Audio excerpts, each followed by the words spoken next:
요즘 젊은이들의 그 결혼 풍속도를 보면 과거의 우리 기성세대들과는 전혀 다른 면들을 많이 볼 수가 있습니다.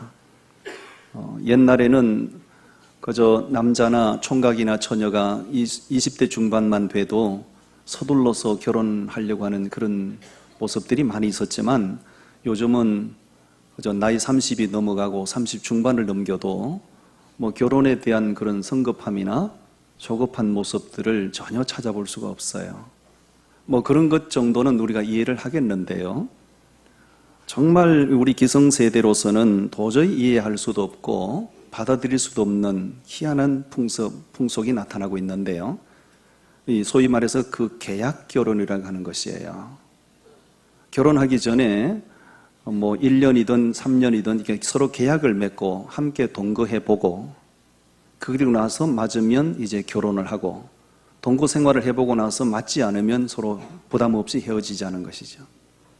이런 그 풍습들은 우리 기성세대로서는 도무지 받아들일 수 없는 것이죠. 옛날 우리 부모님 세대의 결혼 이야기를 많이 들을 수가 있었습니다. 정말 이해가 안 되는 부분들이 있었죠. 결혼할 상대가 누군지 한 번도 보지 못하고 부모님이 너 누구 집 딸내미하고 결혼해라, 너 누구 집 아들에게 시집을 가거라, 부모님이 찍어주면 한 번도 배필을 보지도 않고 그렇게 시집을 가고 장가를 가고, 더 신기한 거는 그렇게 결혼했는데도 평생 헤어지지 않고 아들 딸 낳고 잘 살았다는 거. 요즘 세대로서는 정말 이해가 안 되는 것이죠. 저는 저희 어머니가 16살에 시집 오셨다는 것을 몇 년 전에 알았습니다. 저희 어머니가 16살에 저희 아버님에게 시집을 오셨는데 아버지를 못 보고 오셨대요. 왜냐하면 당신 부모님께서 저 창녕조가 집안에 이렇게 총각이 있으니 그 총각한테 시집을 가거라 해서 그냥 시집으로 오셨어요. 그리고 평생을 그렇게 헤어지지 않고 7남매를 낳고 행복하게 사셨어요. 아멘은 언제 하시려고? 요즘 이혼율이 굉장히 높아지고 있습니다. 그저 이런저런 사소한 이유 때문에 그 이유를 극복하지 못하고 헤어지고 이혼하는 이런 그 젊은 세대들을 볼 때 정말 신기하기도 하고 이해할 수 없는 그런 부분이기도 합니다. 오늘 제가 왜 결혼 이야기를 하는가, 오늘 본문 이 호세아 선지자에 대해서 말씀을 준비했는데, 호세아 선지자의 결혼을 보면 하나님이 일방적으로 배필을 정해 주셨어요. 그리고 정해준 배필을 만나서 가정을 이루고 아들, 딸, 이남 일녀를 낳고 평생 헤어지지 않고 그렇게 살았다는 것이죠. 서로 사랑하는 사람끼리 만나서 결혼해도 평생을 함께 하지 못하는 경우가 많지 않습니까? 너무너무 좋아하는 사람끼리 만나서 결혼을 해도 평생 살지 못하고 헤어지는 경우들이 많지 않습니까? 그런데 하나님께서 호세아 선지자에게 너 결혼해, 저 여자하고 결혼해라고 찍어주신 그 여자가 엄난한 여자라, 장녀라, 몸 팔아먹는 여자예요. 하나님 일방적으로 호세아 선지자에게 그 여자를 그렇게 정해주면서 결혼하라고 말씀하셨어요. 여러분, 그는 선지자였기 때문에 하나님의 말씀대로 따를 수밖에 없고, 자기 마음으로는 용납이 안 되지만 선지자로 부름을 받았기 때문에 하나님의 뜻이 있겠지 하고 순종할 수밖에 없었어요. 그래서 호세아 선지자는 위대한 하나님의 사람이라는 거예요. 호세아 선지자가 얼마나 귀한 하나님의 사람이었는가, 그가 세 가지 관점에서 메시지를 선포했는데, 첫 번째 2절 말씀에서 볼 수 있습니다. 이 호세아 선지자는 하나님 말씀 선포하는 사람이지 않습니까? 호세아는 평생에 무슨 메시지를 선포했는가? 하나님은 사랑이시다. 하나님의 사랑을 선포한 사람이었어요. 우리 2절 말씀을 다 같이 읽어보십시다. 여호와께서 처음 호세아에게 말씀하실 때 여호와께서 호세아에게 이르시되 너는 가서 음란한 여자를 맞이하여 음란한 자식들을 낳으라. 이 나라가 여호와를 떠나 크게 음란함이니라 하시니. 아멘. 이 호세아 선지자는 부엘이의 아들, 그러니까 자기 아버지가 부엘이라는 사람이죠. 자기가 선지자가 될 줄은 꿈에도 생각을 못했던 사람이죠. 전혀 선지자가 될 생각을 하지 않았던 사람이죠. 그런데 하나님께서 호세아를 선지자로 부르셨어요. 선지자는 하나님의 말씀을 선포하는 사람이니까요. 하나님이 내게 무슨 말씀을 선포하실까? 하라고 하실까? 하나님이 내게 무슨 말씀을 주실까? 기대를 했겠죠. 그런데 그 호세아 선지자에게 첫 번째로 주신 말씀이 2절에 나오잖아요. 여호와께서 처음 호세아에게 말씀하실 때 여호와께서 호세아에게 이르시되 너는 가서 어떤 여자를 맞이하여 엄난한 여자를 맞이하여 엄난한 자식들을 낳으라. 너무 가혹한 말씀을 주신 거예요. 성경에 점잖게 엄난한 여자라고 표기를 했지만 세속적으로 말하면 창녀입니다. 더러운 여자입니다. 그 여자에게 장가들고 그 여자를 아내로 맞이하라는 것이었어요. 너무 가혹한 말씀이지요. 충격적인 말씀입니다. 왜 하나님께서 호세아 선지자에게, 이 멀쩡한 호세아 선지자에게 이 가혹한 말씀을 주시는가? 2절 말씀 끝에 보니 설명이 덧붙여 있죠. 2절 말씀에 뭐라고 되어 있습니까? 끝부분에 보세요. 이 나라가 여호와를 떠나 크게 뭐함이라? 언함이니라. 하나님을 섬기고 살아야 될 이스라엘 백성들이 하나님을 떠나서 너무 헛된 우상숭배하고 너무 무가치한 우상숭배를 하고 있는데 이것은 바로 영적인 엄난이다. 영적으로 타락한 것이다. 그런데도 불구하고 저들이 나 여호와의 마음을 알지 못하니 너를 통해서 내 마음을 저들에게 전달하고 싶다는 것이에요. 하나님의 찢어지는 마음을 호세아 선지자를 희생시켜서 그들의 타락한 그들을 하나님이 얼마나 애타게 기다리시는지, 우상숭배하고 영적으로 엄난하고 음행하는 이스라엘 백성들을 얼마나 애타게 기다리시는지, 그들을 얼마나 사랑하시는지 호세아 선지자를 희생시켜서 그것을 깨닫게 하시려는 거예요. 3장 1절 말씀을 좀 보시겠습니까? 3장 1절 말씀을 우리 같이 읽어보십시다. 여호와께서 내게 이르시되 이스라엘 자손이 다른 신을 섬기고 금포도 과자를 즐길지라도 여호와가 그들을 사랑하나니 너는 또 가서 타인의 사랑을 받아 음녀가 된 그 여자를 사랑하라 하시기로. 네. 이스라엘 백성들은 하나님을 섬기도록 선택받은 민족이잖아요.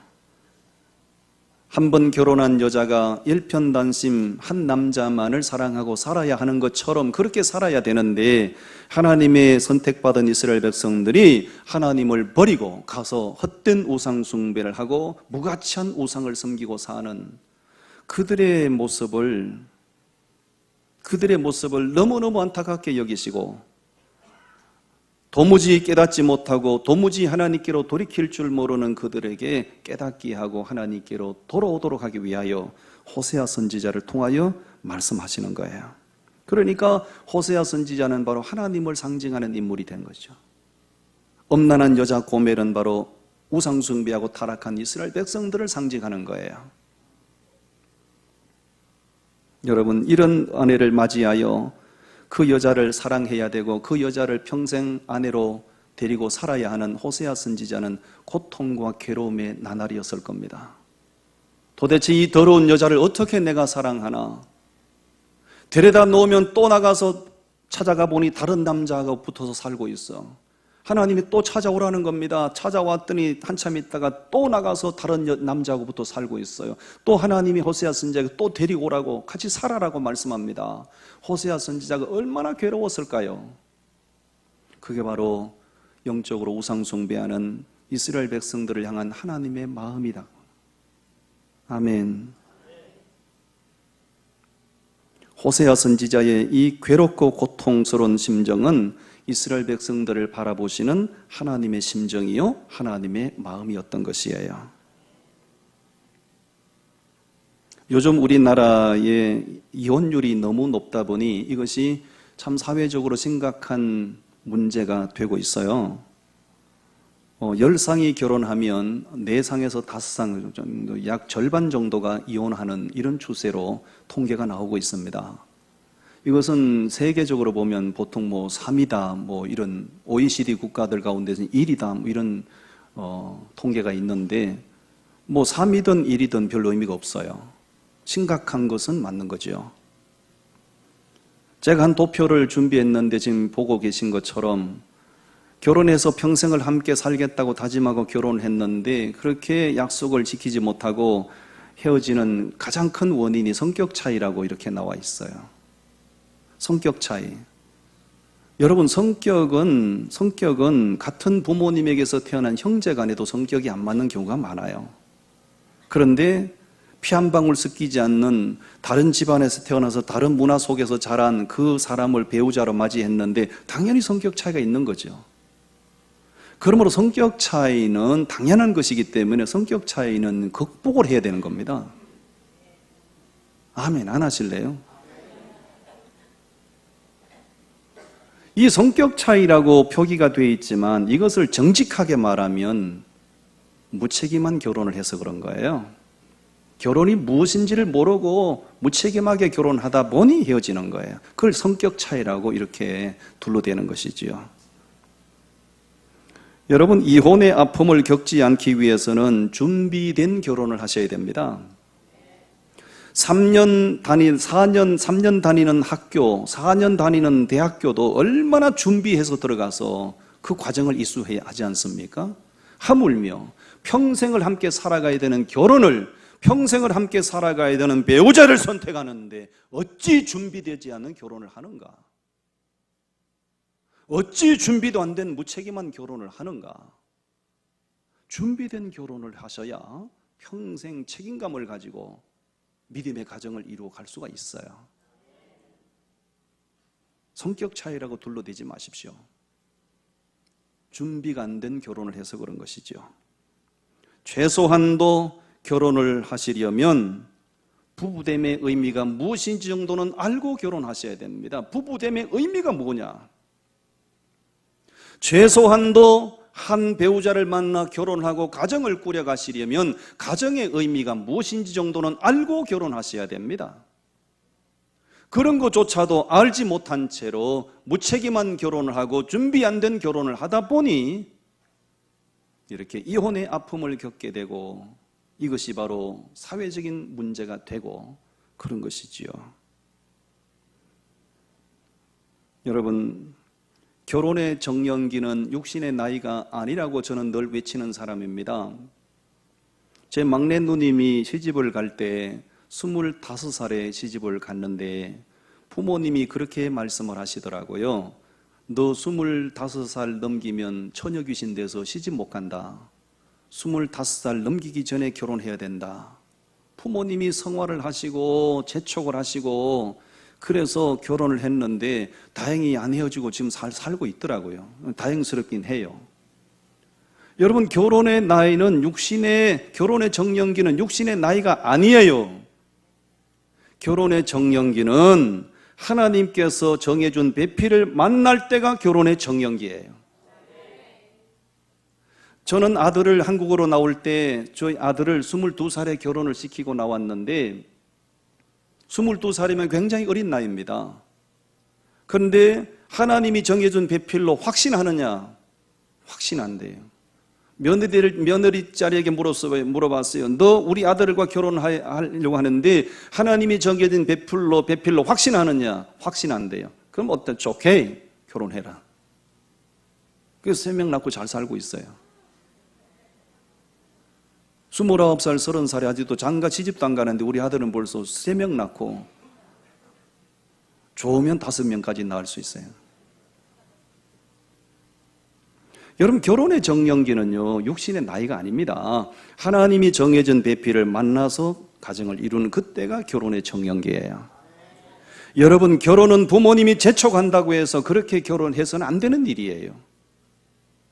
부모님이 자기가 대신 살아줄 것도 아닌데 왜 그렇게 재촉을 합니까? 기도는 해줄지언정 아들, 딸 시집가라 장가가라 부모가 너무 재촉하고 성화를 부리는 것은 옳지 않습니다.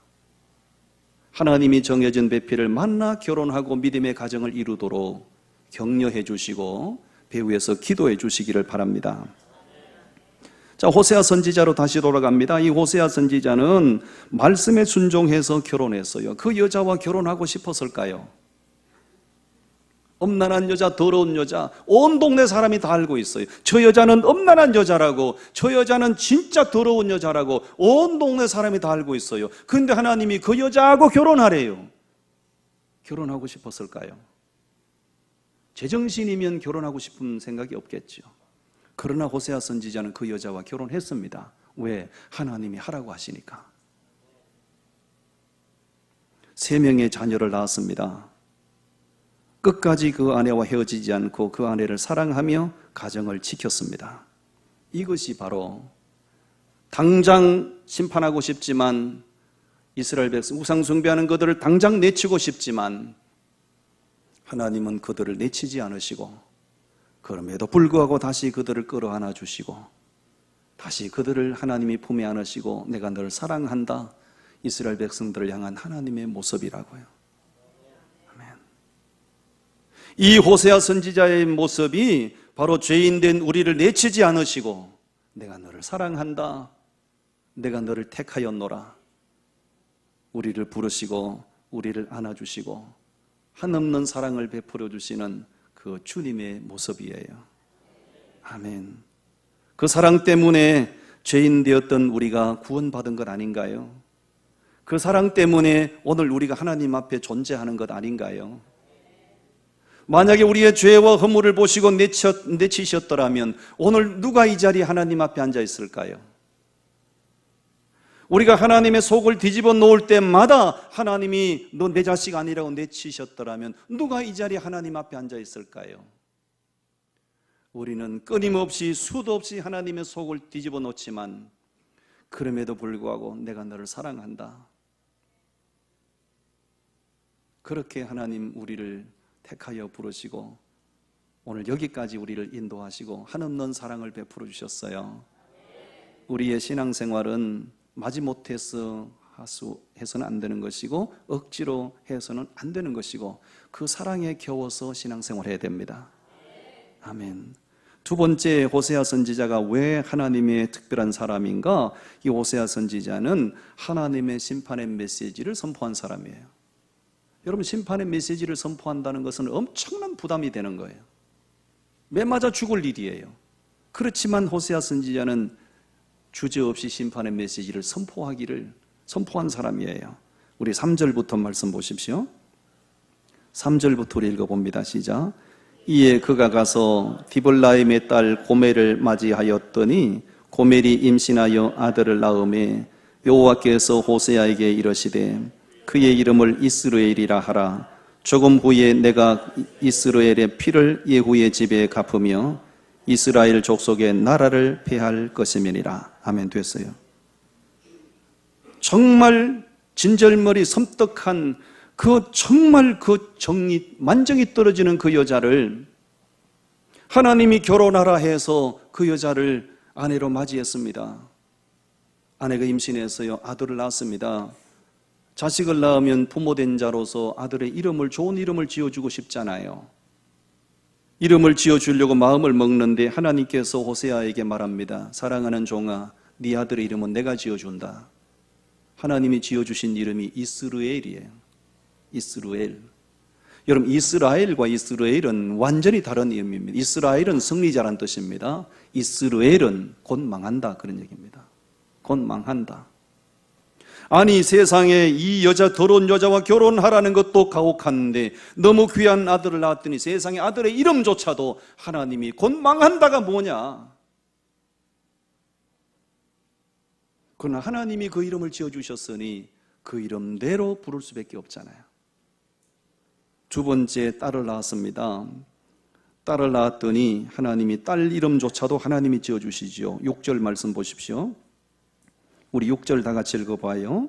고멜이 또 임신하여 딸을 낳음에 여호와께서 호세아에게 이르시되 그의 이름을 로루하마라 하라. 내가 다시는 이스라엘 족속을 긍휼히 여겨서 용서하지 않을 것임이니라. 아멘. 딸을 낳았더니 하나님께서 이번에도 사랑하는 종아, 네 딸의 이름은 내가 지어준다. 하나님이 지어주신 이름이 로루하마라. 로루하마. 로루하마가 무슨 뜻인가? 절대로 용서하지 않겠다. 아니, 세상에 어찌 하나님께서 자식들의 이름을 이렇게 가혹한 섬뜩한 이름을 지어주시냐고요. 절대로 용서하지 않겠다.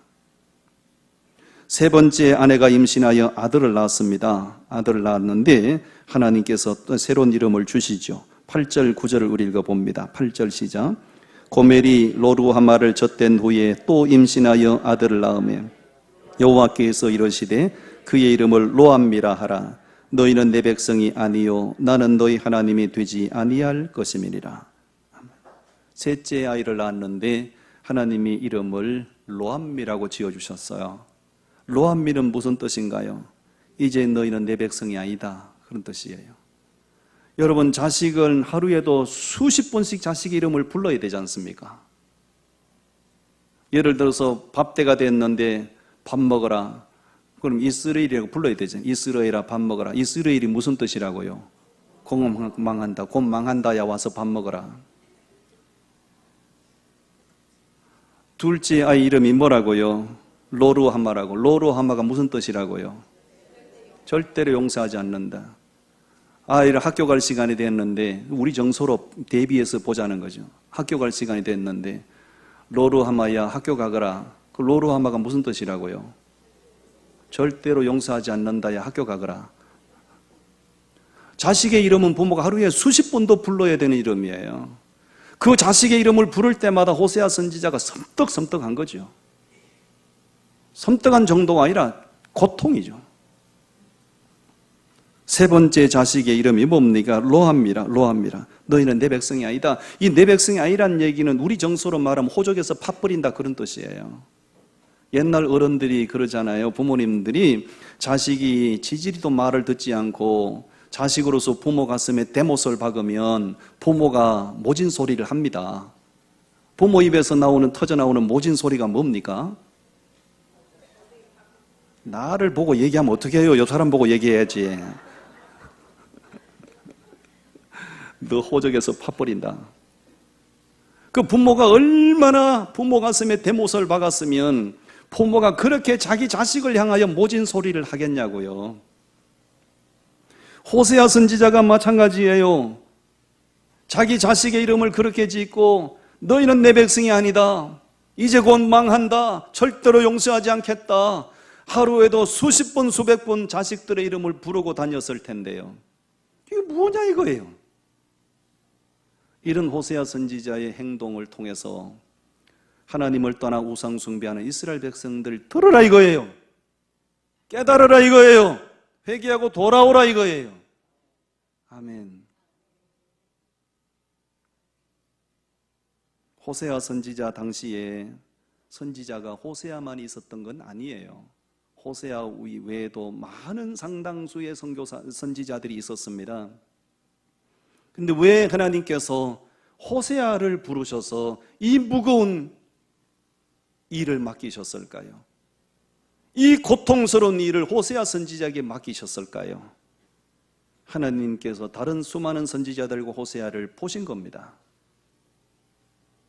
이 타락한 시대, 이 엄난하고 부패한 시대에 누가 저들을 향하여 내 심정을 대변할까? 누가 저들을 향하여 내가 원하는 메시지를 선포할까? 하나님께서 보신 거지요. 호세아가 네가 적합하다. 왜? 다른 선지자들은요? 다른 선지자들은 자기 이미지 관리하느라고 이런 메시지 전할 용기가 없어요. 이런 메시지를 선포하고 다니면 나쁜 놈 프레임이 씌워집니다. 저놈은 나쁜 놈이 되는 거예요. 역적으로 몰릴 수가 있어요. 여러분 그렇잖아요. 이 시위 현장 같은 데 가서, 아니면 여러분 이 합성동 복잡한 길거리에 가서 오늘 1시간만이라도 마이크를 들고 이렇게 외쳐보면 어떨까요? 합성동 마산 시민 여러분, 수일 내로 우리 대한민국이 망합니다. 하나님이 절대로 용서하지 않는답니다. 이런 메시지를 선포하고 다니면 미친놈 프레임이 씌워지지 않겠냐고요. 나쁜 놈 프레임이 씌워지지 않겠냐고요. 그러니까 다른 선지자들이 용기를 못 내요. 자기에게 나쁜 놈 프레임이 씌워주는 것을 용납을 못해요. 자기 이미지 관리하는 겁니다. 그러니까 사람들이 듣기 좋아하는 소리만 전하는 거예요. 그들은 참 선지자가 아니에요.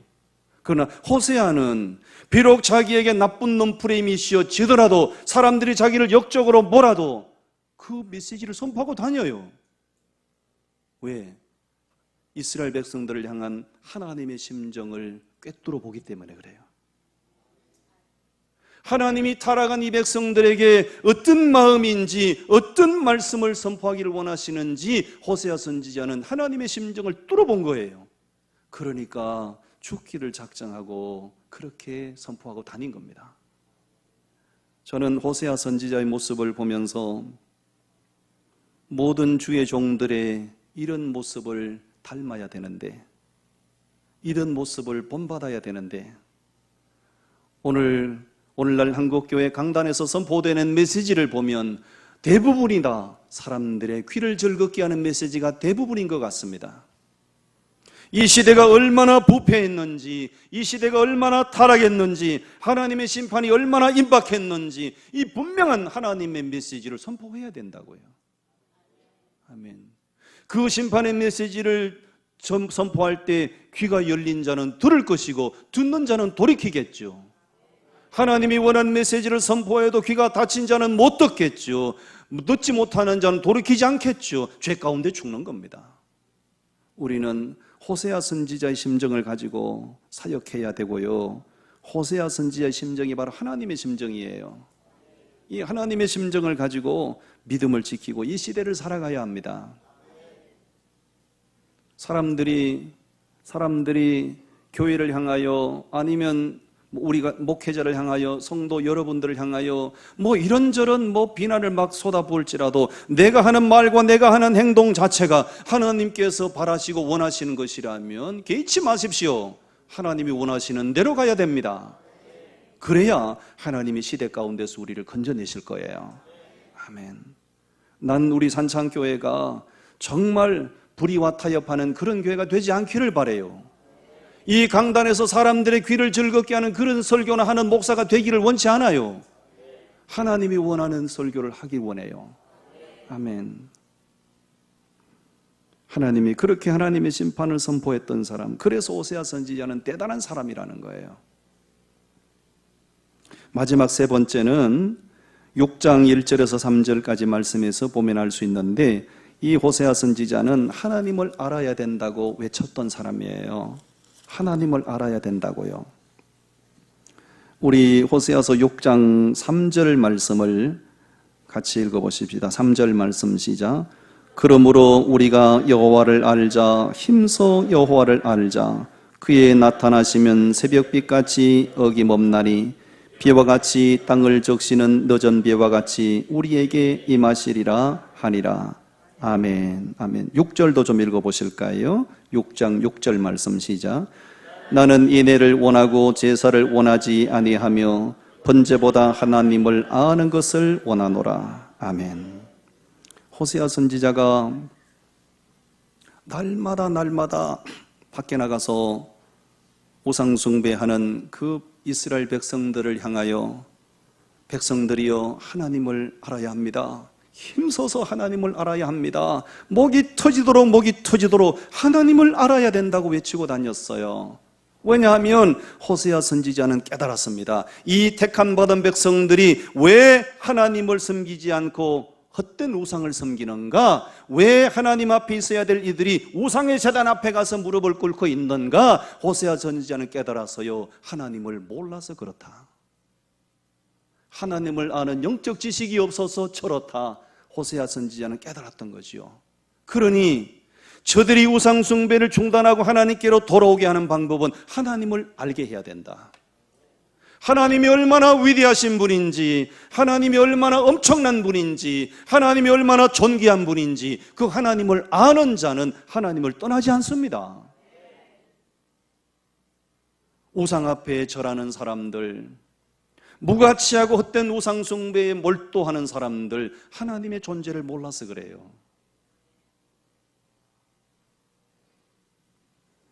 여러분, 우리가 믿는 하나님은 도대체 어떤 분이십니까? 우리가 아버지로 부르는 하나님은 천지와 만물을 창조하신 분이시고요, 인류의 역사를 주관하시는 분이시고요, 우리의 모든 흥망성쇠를 주장하시는 분이세요. 하나님은 위대하십니다. 이 하나님의 위대성을 모르니까요, 하나님 함부로 여겨요. 하나님 얼마나 존귀한 분인지를 모르니까요, 한 분 하나님을 배신해요. 하나님을 아는 사람은요, 하나님을 함부로 그렇게 배신하지 않습니다. 이스라엘 백성들이 그렇게 하나님을 버리고 제단 앞에 가서 숭배하고 우상 앞에 가서 제물 드리고 그렇게 열광할 때 망할 줄 알았으면 그런 짓을 하겠습니까? 우상 숭배하면 잘 되리라고 생각했고, 그렇게 우상을 쫓아가면 복을 받고 형통할 줄 알고 그렇게 했겠죠. 그런데 그렇게 우상 숭배한 그들에게 주어진 결과는 뭐였습니까? 결과는 실패와 좌절뿐이었어요. 슬픔과 탄식과 눈물뿐이었어요. 이렇게 고통이 올 줄 알았으면 우상 숭배하지 말 걸, 이렇게 망할 줄 알았으면 우상 숭배하지 말 걸 하면 이미 늦은 거래요. 선지자가 그렇게 외칠 때 깨닫고 돌아왔으면 될 텐데, 선지자가 그렇게 권면할 때 받아들이고 하나님 앞에 돌아왔으면 좋으련만, 목이 곧은 백성이라, 귀가 어두운 백성이라, 눈이 먼 백성이라 선지자가 외치는 소리를 듣지 않았어요. 목을 꺾지 않았어요. 그러다가 결국은 북이스라엘 왕국은 주전 722년에 아수르 제국의 침략으로 패망했고, 남쪽 유다 왕국은 주전 586년에 바벨론 제국의 침략으로 패망하고, 그것도 하나님 시차를 두고 패망시켰어요. 먼저 북이스라엘 왕국을 패망시켰어요. 남쪽 유다 왕국이 그걸 뻔히 보았어요. 우상 숭배하면 저렇게 되는구나. 그럼 자기들이 깨닫고 우상 숭배 안 했어야죠. 이스라엘 왕국이 패망하는 것을 보고도 유다 왕국이, 남유다 왕국이 깨닫지 못하고 계속 우상 숭배했어요. 그러다가 자기들도 망했다고요. 비참하게 망하고 말았어요. 우상 숭배의 결국은 비참합니다. 옆 사람 격려하십니다. 우상 섬기지 말고 하나님 섬기세요. 하나님 섬기고 사셔야 합니다. 사람이 세상을 살아가는 데는 두 가지 지식이 필요합니다. 일반 지식과 영적 지식이 필요합니다. 일반 지식은 뭡니까? 더하기 빼기 나누기, 이건 다 일반 지식이에요. 영어 단어 암기하는 건 다 일반 지식이에요. 일반 지식은 세상을 살아가는 데 있어서 필요한 것입니다. 일반 지식을 많이 습득하면 훨씬 더 편리한 삶을 살 수가 있어요. 그런데 여러분 잘 들으세요. 일반 지식이 필요한 건 맞지만 일반 지식이 없다고 인생이 불행한 건 아니에요. 어릴 때 옛날 어른들은 참 험한 시대에 태어나서 공부를 못하신 분들이 많습니다. 그래서 숫자를 잘 몰라요. 그래서 어릴 때 세배를 가면 분명히 이 어른이 숫자를 모르시는데 10,000원짜리가 나오면 이거 10,000원짜리냐 하고 도로 집어넣고 1,000원짜리 주시더라고요. 아니 공부를 못하셔서 숫자도 모르시는 분인데 10,000원짜리 1,000원짜리 정확하게 구분하시고요, 시장 가서 물건 사는데도 정확하게 흥정하시고요. 조금 불편한 것뿐이지 뭐 일반 지식이 없다고 그렇게 인생이 불행한 건 아니라고요. 근데 잘 들으십시오. 영적 지식은 불편한 정도가 아니라 영적 지식이 없으면 인생이 불행하게 돼요. 인생 망해요. 영적 지식이 뭡니까? 하나님이 누군지를 아는 거예요. 하나님이 얼마나 위대하신 분인지를 제대로 아는 것을 가리켜서 영적 지식이라고 하는 거예요. 이 영적 지식이 없으면 이스라엘 백성들처럼 헛된 우상 숭배하다가 인생 불행하게 끝나는 거지요. 사람들은 세상 지식을 얻기 위해서 얼마나 치열한 경쟁을 하고요, 얼마나 엄청난 투자를 아끼지 않는지 몰라요. 세상 지식, 일반 지식 하나 더 얻겠다고 얼마나 치열한 경쟁을 하고 얼마나 민감하게 반응을 하는지 몰라요. 아이가 입도 떨어지기 전에 영어 알파벳 갖다가 아이들에게 막 가르치려고 그러고 조기 교육 실시하고 뭐 엄청나죠. 입시 경쟁 세계적으로 유명합니다. 우리나라. 이게 다 뭐냐면 일반 지식을 취하고자 하는 경쟁이죠. 일반 지식을 얻고자 좋은 학교 가기를 원하고 공부 열심히 하려고 하고 머리를 싸매고 공부를 하는데 누구 한 사람 영적 지식을 얻고자 경쟁하는 걸 보셨습니까? 하나님을 깊이 알기 위하여 그렇게 머리 싸매고 공부하고 노력하는 모습을 보셨습니까? 여러분, 일반 지식도 기회를 놓치기 전에, 기회가 지나가기 전에 할 수만 있으면 일반 지식도 많이 습득을 하시고요, 못지않게 하나님이 누군지를 알고자, 성경이 뭘 말씀하는지를 알고자 영적 지식을 취하고자 노력하시기를 바랍니다. 사도 바울이 비데메의 아들 디모데에게 일러준 말을 우리는 꼭 기억하고 살아야 됩니다. 디모데에게 바울이 이런 말을 합니다. 네가 어려서부터 성경을 알았나니 성경은 능히 너로 하여금 예수 그리스도 안에서 구원에 이르는 지혜가 있게 하느니라. 사도 바울이 디모데에게 너 좋은 유치원 다녔구나, 너 세상 지식 엄청나구나, 그것을 언급하지 않았죠. 네가 어려서부터 성경을 알았나니, 그걸 인정하고 칭찬해요. 여러분, 사랑하는 자녀들에게 진짜 여러분의 자녀들이 복의 자녀로 자라기를 바라신다면 주일학교 잘 보내시고요, 예배 훈련 잘 시키시고 하나님 앞에 바로 살게 해야 됩니다. 아멘. 기도하시겠습니다. 하나님 감사합니다.